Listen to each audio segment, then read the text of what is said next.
Ooh, doggy. What is going on, beautiful people? I hope and pray that everybody is doing phenomenally well. So, I have been getting a ton of questions about virtual wholesaling. Many of y'all have heard me talk about how most of the wholesale deals that we do, actually like 98% of them, we do them completely virtual without stepping foot in them. And so today I want to cover some steps and tips and kind of guidelines, so to speak, on things that have helped me, have served me very well. So if you are wanting to crush it in 2025 for virtual wholesaling, you are going to want to stay tuned for this. So make sure you hit the like button, subscribe, turn on the notifications, all of that good stuff. Okay. So when it comes to virtual wholesaling, the first thing that we need to do, the number one thing, is we need to determine a market. Okay. I highly recommend that you find a large metropolitan area. All right. Something like Dallas, something like Houston, Los Angeles, Atlanta, right? Large metropolitan areas. Okay.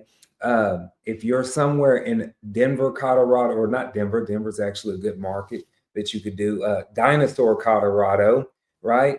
Those are areas like that that you don't want to kind of get into because we need to be able to move these properties once we get them under contract. All right. And so when you are in these larger metropolitan areas, they're easier for you to find private money lending. They're easier for you to find end buyers, title companies, the whole nine, people to partner with if you need a partner. So I highly recommend you find the large metropolitan areas. Okay. Now, secondly, once we find our large metropolitan areas, you want to go to a platform like PropStream. There'll be a link below for a free 7-day trial. And now we need to start pulling data.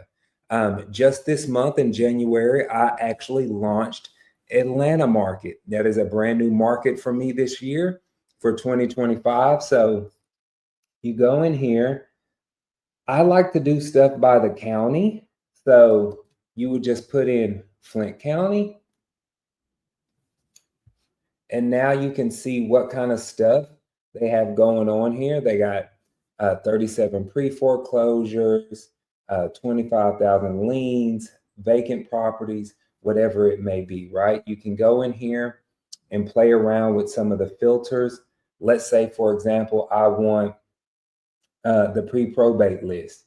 There's 811 leads right here. So I can literally take this. I can also break it down to, I only want residential, single family. You can do condos and townhomes as well.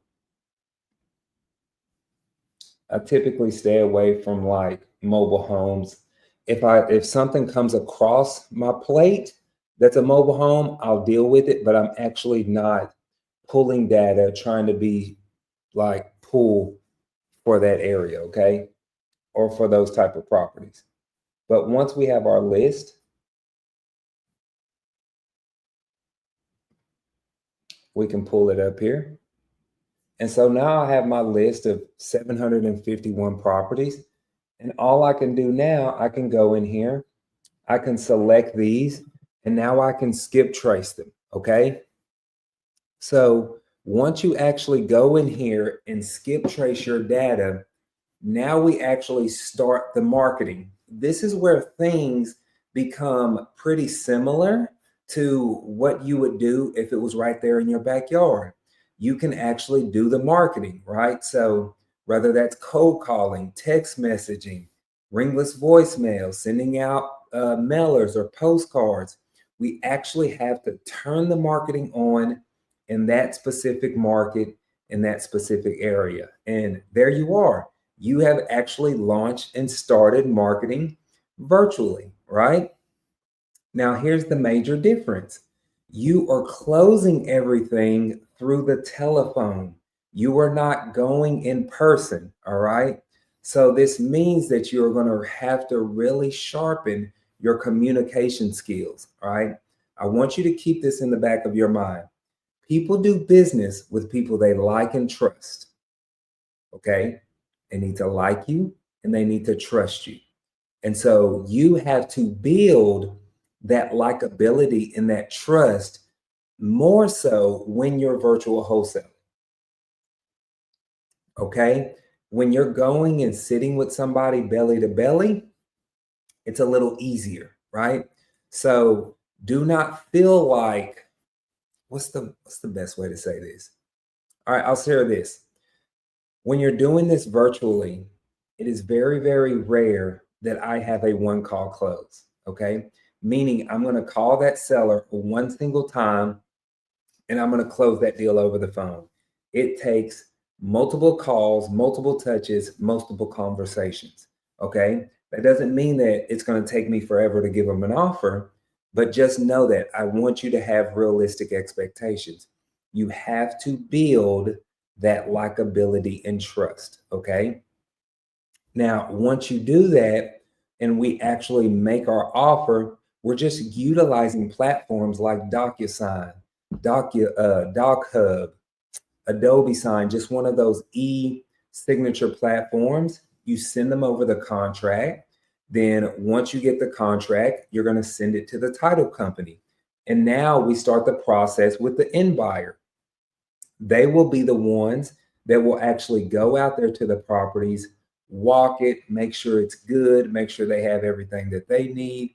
You'll send them the assignment of contract via DocuSign and then send that to the title company. So there's actually nothing for you to do at the property, right? Whenever it goes to close, the title company is going to wire you your money. So do not overthink virtual wholesaling. It is ridiculously simple. More people overcomplicate it than what it needs to be. So let me know in the comments below if this was helpful. And also, if you're virtual wholesaling, what market are you considering getting it in? I'll chat with y'all soon.